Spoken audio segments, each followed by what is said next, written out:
दोस्ती की आड़ में छुपे गद्दार। गांव में अर्जुन और वीरू की दोस्ती की मिसाल दी जाती थी।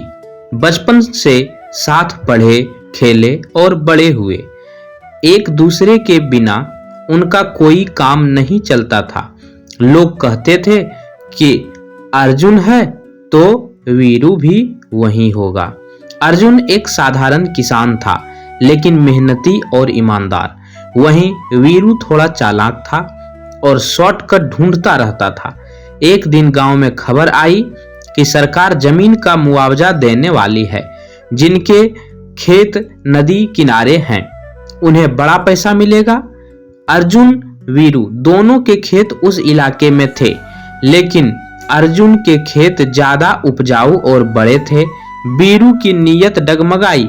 उसने सोचा, अगर मैं अर्जुन की जमीन अपने नाम करा लूं तो मुझे दुगना मुआवजा मिलेगा।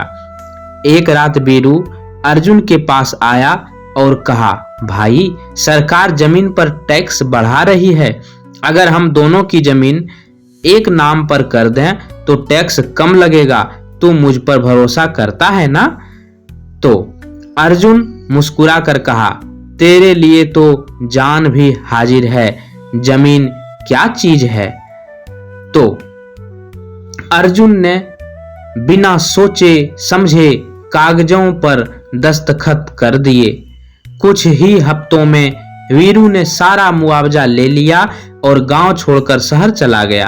अर्जुन को तब पता चला जब सरकार की टीम जमीन नापने आई और कहा, यह जमीन अब वीरू के नाम पर है। अर्जुन टूट गया। गांव वालों को विश्वास ही नहीं हुआ कि वीरू ऐसा कर सकता है, मगर दस्तावेज झूठ नहीं बोलते। अर्जुन ने केस किया, पर कागज कानूनी थे और कानून भावना नहीं देखता। कुछ साल बाद वीरू शहर में एक धोखाधड़ी केस में फंस गया। उसके सारे पैसे जब्त हुए और वह जेल चला गया। उधर अर्जुन ने दोबारा जमीन खरीदकर खेती शुरू की और उसके ईमानदारी और मेहनत ने उसे फिर से खड़ा कर दिया।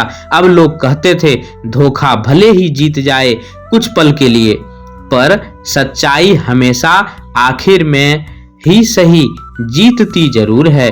सीख, हर मुस्कान के पीछे दोस्त नहीं होता और हर दोस्त वफादार नहीं होता।